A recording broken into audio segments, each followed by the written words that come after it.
Hello, everyone. Welcome to 50 Days to 50. I think this is a Friday conversation, if I'm remembering it correctly. It's a pre-record, just to be safe. Better safe than sorry. You know, what if England doesn't have good internet? I can't get stuck over there with bad internet. I think it would be fine, but this takes care of it. So anyway, pre-recorded conversation with truly one of my most favorite people, certainly in the category of who is the most thoughtful person in your life. She would rank top of the heap. That is, one person sits at the top of that. I'm sorry to everyone else who's very kind and thoughtful in my life, because I have many of those people, but nobody comes close. Nobody comes close to my dear friend, Billi Jo Zielinski. So I'm going to bring her to the screen. Hi, Billi Jo. Hello. Well, that's awfully sweet of you. Not sweet. It's factual. There's just nothing else to say about it. You are everywhere in my house. I have all these little notes that are from you. I keep all my note cards from you and all my little presents from you, and I use them as bookmarks, and I keep them in books that are important to me, so that when I pull out a book that I love and I am reading through it, I might come across some little note from you. I have so many of them. It's unbelievable. You are just, well, you are the post office's dream come true. Let's just leave it at that. And keeping them in business. You are keeping them in business. And what a gift. There is almost nothing more fun than getting mail, because who gets real mail anymore? I know. Well, speaking of gifts, this is a gift. Thank you so much for including me among all the people that you are interviewing and having this conversation with. I'm really very honored to be one of those 50. Well, fantastic. I was thrilled that you said yes. So it's Mutual Admiration Society Day on 50 Days to 50. So let's jump into the conversation, Billi Jo, because I know your answers are going to be fantastic. What are one or two things that you knew before you turned 50 that have served you well since turning 50? And it's important to note, you've only been 50 for about 6 months at this time. So you're not like a wizened 58 or 9-year-old. You're months into 50. That's correct. And I just have to say, I really like your 16th birthday picture. I had that hairdo. My bad hair. I'm not gonna lie. 1090. Yeah, I am really ready to be done seeing that picture. Really ready. I love it. A lot of times to look at that photo. I think, you and I have had many conversations, Dana, and we can get very deep and very light at times. So I'd say, one thing that has helped me as I've gotten to this age of mid-century is that you have to be adaptable. I think you may think that you're going down this one path, and then all of a sudden you have to take a right turn. And I think that adaptability and flexibility to go through your life is just very important, that you can say, okay, well, now we just have to switch gears, and it's a problem solving exercise, and we can do this. So that's one. Yep. I'd say number two that I've come to realize, and I think I've shared this with you, but this whole, we are this fabric of our lives. It is full of the small pieces in our lives, the big milestones, everything since birth until this very moment makes us who we are. And you are included in that fabric. And I really feel like 50 is this real sweet spot. I see my kids and they are looking forward in life. They're, looking forward to driving. We got the driver's license test already in the books. So we're looking forward. My grandma, on the other hand, is really reflecting backwards and just reminiscing about good old days and times in the past. And I feel like 50, we're just kind of in this sweet spot where we can really be present. We can reflect and appreciate all that has come before us, but then really have that knowledge that we've gained from that history to this point can really help us in how we look toward the future. And I think it's just a fun space to be. That's really lovely. And you're right. We have talked about this, and I really love that reflection, because a number of people have said, like, your 50s are sort of the decade where your kids are older or out of the house so you can see who they're becoming or will become or have become. You might have a little more financial stability. Hopefully your parents are still healthy. It's a real time of personal growth because there's not so many demands on you the way there were when your kids were little or when we get older and our parents might be declining in some of that. So I think that's a similar idea, this notion that we're kind of sitting in the middle and kind of have the best of all worlds for the moment. Yeah, I really think that. I mean, I really, especially after turning 50, I just really, more and more so, I just look at it as a privilege that we get to be here to witness that. Yeah. Yeah. If you don't think of it as a privilege, you haven't lost anybody too soon in your life. I mean, otherwise, how could you possibly complain about getting to 50? Because there are just the two options, and this one feels better to me. For sure. Yeah. And I look forward to getting old and celebrating, maybe not, your 100 days to your 100th, but no, I mean, I have a lot of friends, but that's a big ask of me and a big ask of an audience. Yeah. So, everyone's in luck. You do not have to think, boy, in 50 years, she's going to run this again times 2. Probably I won't. Although now that I've said that, maybe I will. It's hard to say. Don't hold me to anything. Okay, let's go to the next question. What do you know now that you wish you could go back and tell your younger self, wherever you want to put yourself on that spectrum? Well, I think my younger self, it's really hard because right now I'm thinking of that really crazy ad with the baseball player from the Twins. And it's a hard one for me. He talks about how he would tell his younger self about going to this place to buy the wedding ring and the diamond. And it's, anyway, so, well, it's, anyway, so I'm trying to get that out of my mind. I think what I would say is just buckle up, Buttercup. I think I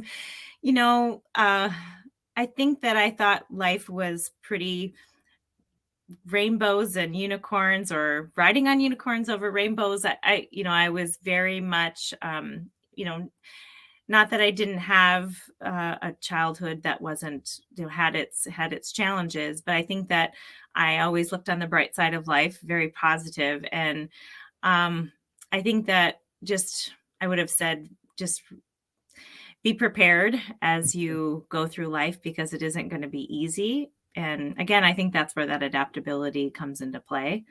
But I think I was so ready for my 40s to be gone. It was a hard decade of health issues, and my 30s were quite good. I got to experience the international stage through a lot of travel and Peace Corps, and my 20s were fun, marriage and graduations and all those milestones. So I just think that, again, I feel that my younger self, I would have just said, buckle up. It's going to be a ride. Yeah. So, I mean, how about you? Yeah. Well, it's interesting because I feel like one of the things that I really appreciate about my own life is that I sort of did it in reverse, which I would not say to someone, you know what you should do? You should get a degree that doesn't really lead to a stable job, and then you should for sure have a baby. I would not really encourage people to do that. But my 20s, I remember waking up the day of my 30th birthday and thinking, oh my gosh, thank goodness I am through my 20s. All I did was go to school in my 20s. I got 3 degrees in my 20s. I literally was in school for all but 20 months of my entire decade of the 20s. Wow. So I remember thinking, okay, that piece is behind me. I'm not going to go get a PhD.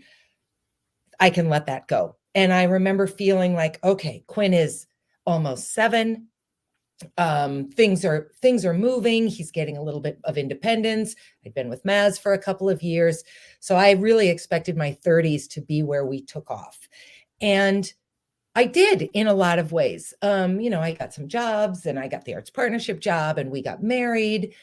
And that was all good, except, Maz started to decline in there.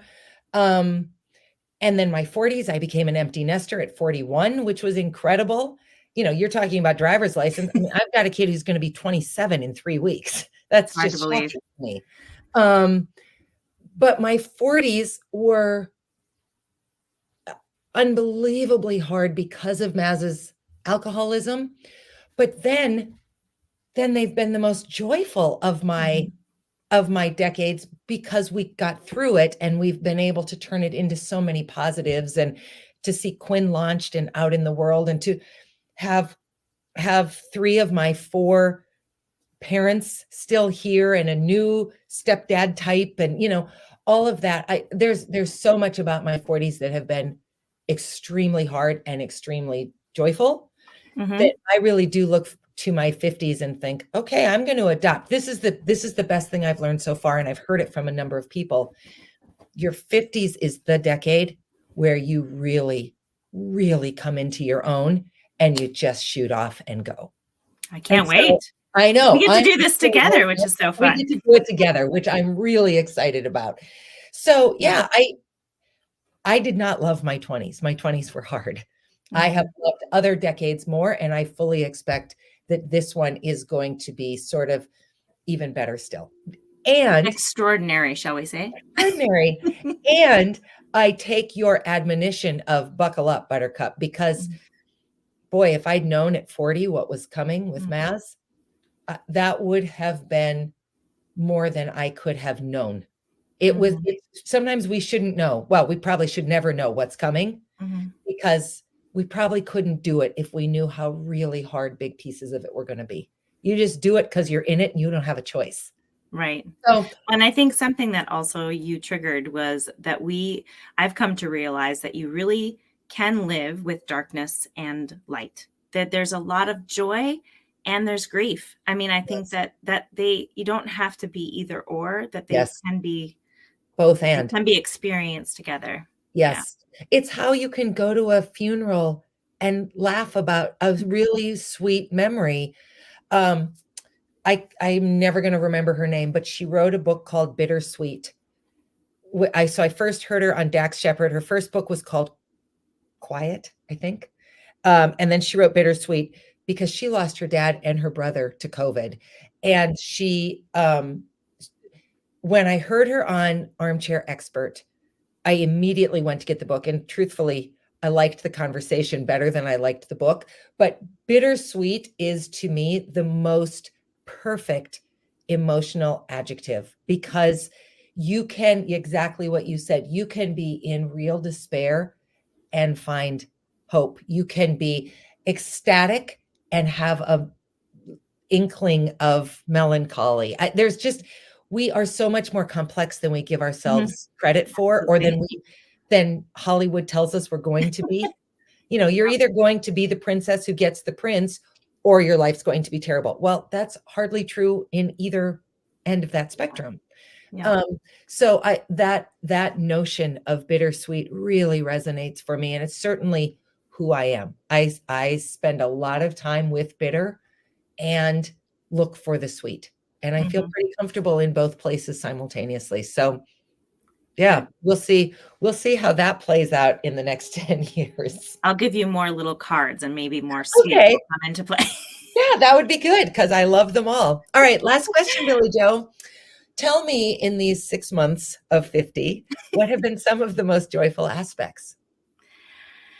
I think, I think my family is number one. It's my core value. And so it's really fun to, as you were saying, to see your children and the values really come to life and be embodied in them.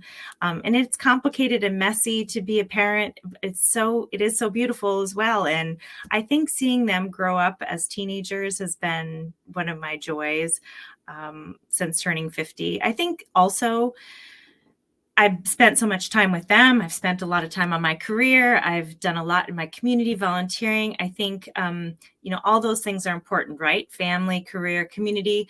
The one thing that I'm trying to do more of in the 50s is myself. I think that I have committed to, this is my one vessel that I get in this world to house my spirit. And so how do I make sure that I'm remaining healthy so that I can see the graduation, so I can see, the marriages down the way or whatever it may be. So I can, be a part of your podcast and when you're 100, whatever 70, it may be. 80, 90, and 100. Yes. But I think that that's been, for me, very dedicated. I'm proud to say that I'm actually finishing up my first month of working out almost every day at 5:30 a.m. And I feel so good. And I think that's what I need to just say, I need to squeeze this in and make myself, work on myself so that I'm better for all those other areas in my life. So that's what I would say. I love that. And I'm thrilled to hear that you have found a month. I mean, you are close to that being a habit that will be harder to not do than to do, which is amazing. But listening to you talk, I'm just reminded of the lesson that Maz talked so often about in Daily Dose that was so impactful for him in rehab, which was just, there's a reason that they tell you to put your own oxygen mask on first. And it's because how helpful can you be to anyone else if you are starving your own oxygen levels? You have to take care of yourself first, not because you're selfish, but because you know that other people need you and you need to be in the best physical, mental, emotional state you can be to serve all of the different people who are depending on you. Yep. Go the extra mile, not just for everybody around you, but for yourself. It's never crowded. And I think that makes a difference in your life. Amazing, amazing, amazing. Billi Jo, you know how much I value you as a colleague in the nonprofit sector, as a friend, as a confidant, as a woman in the community, as a leader. We have so many areas where we intersect.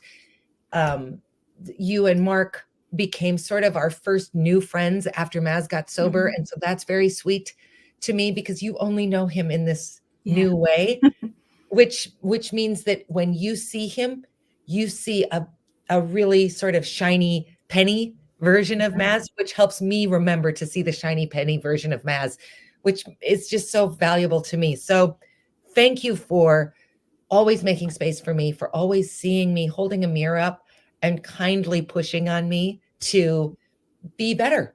I really, really value that about you. Likewise, my friend. I hope you have a wonderful birthday, and I'm so glad that I could celebrate in this way with you. So safe travels. Thank you. We'll see each other in the new year. You'll be there, I guess. That's true. God willing, I will have safely traveled and it will all be good, but I still have to get home. So safe travels still relates. I'll see you in the new year. Everyone else, I will see you tomorrow. Have an excellent